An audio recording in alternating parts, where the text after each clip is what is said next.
এতদিন কথাই বেরোচ্ছিল না বৃষ্টির, একদম অ্যাবনর্মালগিরি দেখাচ্ছিল। যেই দুর্গাপুরে এসেছে সেই বৃষ্টির আসল চেহারা বেরিয়ে এসছে। কিন্তু বৃষ্টি, তুমি যে নাটকটা করেছো রোগ নিয়ে, পুরো ধরা পড়ে গেছো। তাই তুমি না চাইলেও বলছো না আমি প্রমাণ দিতে বাধ্য নই। হ্যাঁ, না চাইলেও তুমি প্রমাণ দিতে বাধ্য। সোশ্যাল মিডিয়াতে রোগ নিয়ে তুমি নাটক করে ভিউজ কামিয়েছো। টাকা যতই না হাত পেতে চাও লোকের কাছে, বাট তোমাকে ভিউয়ার্সরা ভিউজ দিয়েছে, তারপরে তোমার ব্যাংকের অ্যাকাউন্টে টাকা ঢুকেছে।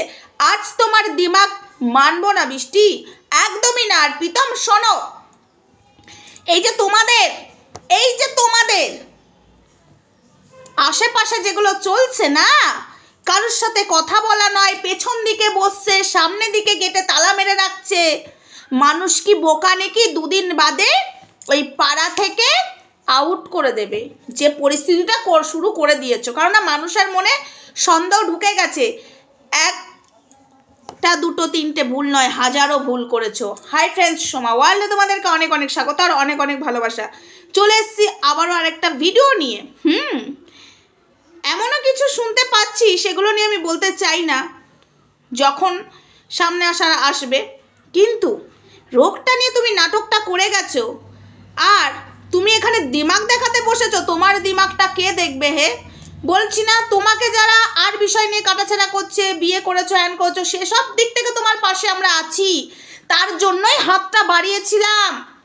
কিন্তু তোমরা নাওনি, এবং সঙ্গীতা ম্যাডামের নাম্বারও দিয়েছিলাম, কিন্তু তোমরা সেটারও প্রয়োজন মনে করনি। যে আমি যাব বলেছিলাম, আমি যাতে না যাই, সামনের দিকে তালা মারা শুরু করে দিলে।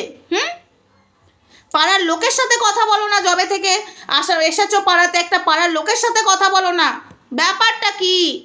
হ্যাঁ, সৎ মানুষ হলে সৎভাবে বাঁচতে পারতে। মাথা সে চোরের মতো ঢুকে, পেছন দিক দিয়ে ঢুকতে, সামনে গেটে তালাই খোলে না এরা, জানো? তোমাদেরকে আমি অনেক কিছু বলতে পারি, কিন্তু সেগুলো যদি আমি এখন বলতে বসি পার্সোনাল ব্যাপার হয়ে যাবে এইগুলো, যেহেতু ওরা ক্যামেরার সামনে দেখায়নি। কিন্তু যেটা ক্যামেরার সামনে দেখিয়েছে, রোগ নিয়ে নাটক করে গেছে। আজকে তার গলা দেখো, বলছে আমরা টাকা চাইনি তাই আমরা বাধ্য নই। টাকা চাওনি তো কি হয়েছে? রোগটা তো নিয়ে মিথ্যা নাটক করে গেছো। আজকে এই তোমাদের নাটকের জন্য যাদের রিয়েল রোগ হবে তাদের পাশে কেউ দাঁড়াবে না। তোমরা মানুষের হেল্প করেছো আজ পর্যন্ত? করেছো হেল্প?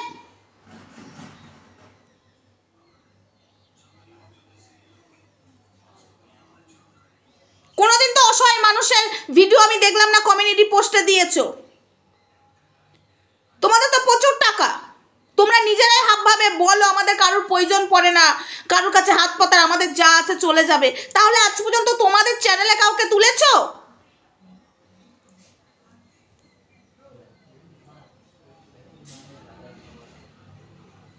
পাশের কাকিমা যদি বলে কোথায় বেরোচ্ছ, মুখের দিকে তাকায় না। কেমন অদ্ভুত মানুষেরা। ডাল মে তো কুছ কালা হয়। এবার যাবো বৃষ্টি প্রীতম, এবার যাবো, আমাকে আটকাও। দেখো একটা কথা, অবশ্যই যাব, না বলে চলে যাব না, কিন্তু যাব। কারোর সাহায্য যে ওপর তলায়, ঠিক আছে? তো যাই হোক, এটা নিয়ে আমি এখানে বলতে চাই না, আরও অ্যালার্ট হয়ে যাবে। অনেকেই আমাকে বলছো তুমি কেন যাচ্ছ না, তুমি ওখানেই আছো, কেন যাচ্ছ না? আমি তোমাদেরকে একটা কথা বলি, আমি চাইলেই বৃষ্টি প্রীতমের বাড়িতে চলে যেতে পারি, ঠিক আছে? কিন্তু এরা যে টাইপের মহিলা এবং যে টাইপের ছেলে, বৃষ্টি এবং প্রীতম, ঠিক আছে, আজকে ওরা ফাঁসাতে 2 মিনিট ভাববে না।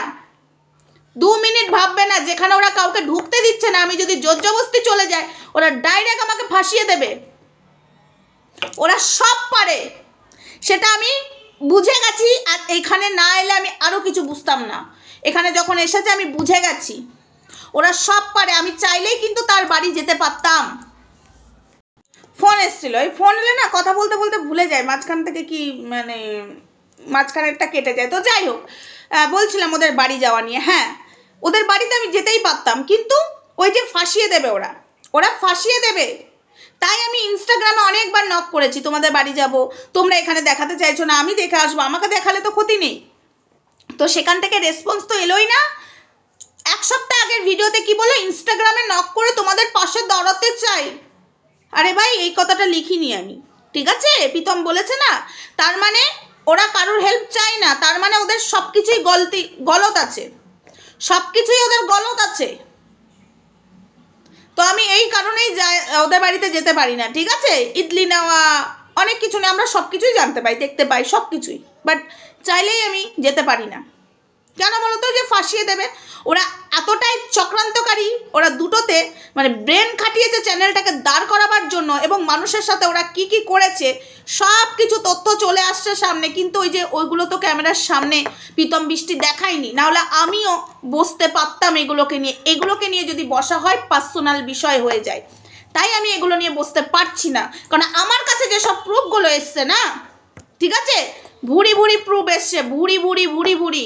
যখন আমাকে একজন এসে বলেছিল যে ওর বাড়ির সামনে গেটে তালা মেরে রাখে, এবং কাকিমা আমাকে বলেছিল, যাই হোক এখানে আমি কিছু তাদের বলতে চাই না, তারা এসবের দিক থেকে ধরো দূরে থাকে, তো যাই হোক, তো তখন আমার বিশ্বাস হয়নি, আমি নিজে গেছিলাম, আমার কাছে ভিডিও ফুটেজ আছে, তার বাড়ির ভিডিও ফুটেজ আমার কাছে আছে, রাস্তাতে আমি তুলতেই পারি ভিডিও, আমার কাছে আছে, চাইলেই কিন্তু আমি এখানে দিয়ে দেখাতে পারতাম যে সত্যি, কিন্তু কারোর না কারোর চ্যানেল থেকে কিন্তু ওই ভিডিও ফুটেজটা যাবে, এত বড়ও কথা আমি তোমাদেরকে বলে গেলাম, যাবেই যাবেই, ঠিক আছে, আমি এখানে দিতে চাই না। সত্যি যে দেখলাম, হ্যাঁ ওরা কাউকে ঢুকতে দিতে চায় না, এদিকে বলছে বৃষ্টির সাথে দেখা করতে এসো, গল্প করতে এসো, দুপুর টাইমে এসো না, রোগ নিয়ে নাটক করেছে, এখানে আবার গলাবাজি করতে বসেছে, আর তার আগে শিলিগুড়িতে অ্যাবনর্মাল গিরি দেখাচ্ছিল, এখানে এসে সুস্থ হয়ে গেল, এখানে এসে আর বলছে না আর বাঁচবে না, আর প্রীতম এই কথাটা বললো না, কিন্তু আর বাঁচবে না বৃষ্টির কানে এসব কথা তোলা যাবে না, বৃষ্টি তো সবই জানে ওর কি হয়েছে, তাহলে প্রীতম কেন নাটক করেছে, বৃষ্টি তো সবই জানে ওর কি হয়েছে, তাহলে প্রীতম কেন নাটক করেছে যে বৃষ্টি কিছু জানে না, ইয়ার্কিবাজি মারতে বসেছো তাই না, রোগ নিয়ে কিছু মানুষের টাকার জন্য চিকিৎসা করতে পারছে না, মানুষ চলে যাচ্ছে চিকিৎসার অভাবে, টাকার অভাবে চিকিৎসা হচ্ছে না বলে, আর তোমরা এখানে রিয়েলটা হয়নি, এখানে ফেক নাটক করেছো রোগ নিয়ে, তোমাদেরকে ছেড়ে কথা বলবো, দিতে তুমি বাধ্য। বাইরের ফাস্টফুড খেতে পাচ্ছ, তুমি ফাস্টফুড খেয়ে নিচ্ছ বাইরে, রোগ যার হবে সে ফাস্টফুড খাচ্ছে কি করে এত?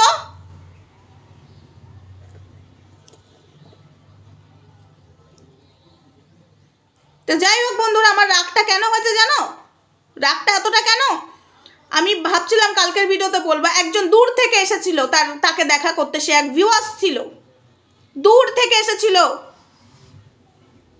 সে ভিডিও করে না, তার কাছে এরকম ফোন নেই, সে তার মেয়ের ফোন থেকে ভিডিও দেখতো, তার যখন অসুস্থ ছিল, মানে বৃষ্টি যখন অসুস্থ ছিল, সে ঠাকুরের কাছে পুজো করে দিয়েছিল,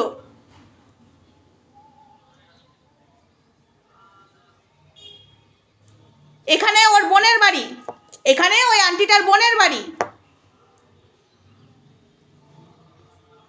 গেটে তালা মারা, ও গেটটা ঠক ঠক করে গেছে, কেউ সাড়া দেয়নি, ওপর থেকেও না নিচ থেকেও না,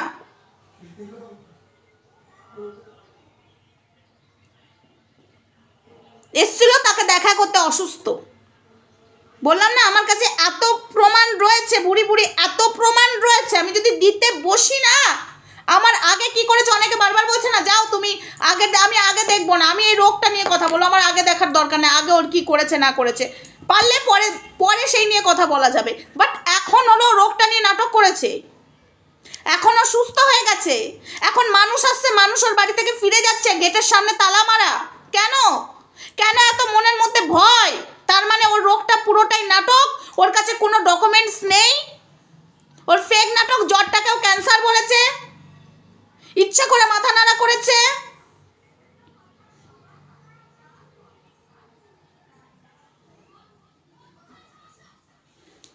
কিছু তো ব্যাপার আছেই, না হলে এত কেন ভয়ে ভয়ে থাকছে যে আমার ঘরে কেউ চলে এলে খুব সমস্যা আছে, ডাল মে কুছ থোড়া কালা নেই, পুরাই কালা হ্যায় বৃষ্টি প্রীতমের। আর যারা যারা বলছো না তুমি যাও তুমি যাও, আমি যাব কি করে, আমি যাব কি করে, আমি গেলে তো বার করে দেবে, ওই যে গেট ঠক ঠক করলে ওই যে সারা দেবে না, জোর করে তো কারোর ঘুরে যাওয়া যায় না, আর কারোর বাড়িতে হ্যাঁ যেতাম, কিন্তু এরা তো সাংঘাতিক মানুষ, এরা ফাঁসিয়ে দেবে, যখন তখন ফাঁসিয়ে দেবে। এরা হলো 1 নাম্বার 1, ফাঁসিয়ে এসেছে।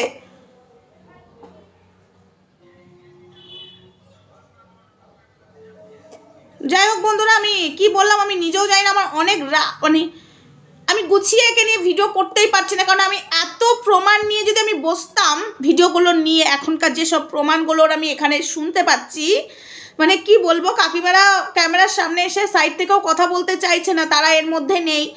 এমনিতেও বলে দিচ্ছে, এদেরকে দেখেই মনে হচ্ছে সাংঘাতিক মানুষ, কারণ এদের চোখে মুখে কথা বলে। মেয়েটা তো সাংঘাতিক মানুষ, ঠিক আছে, চোখে মুখে কথা বলে।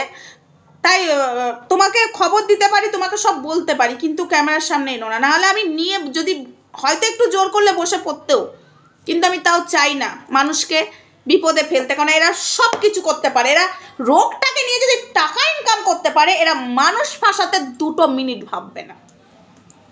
তাই না, আমি ওদের বাড়িতেও ঢুকছি না, রাস্তা দিয়ে যাচ্ছি, পেরিয়ে আসছি, সবই দেখতে পাচ্ছি, বুঝতেও পারছি অনেক কিছু। ডাস্টবিনওয়ালা সকালবেলাতে অনেক সকালে ডাস্টবিন নিয়ে যায়,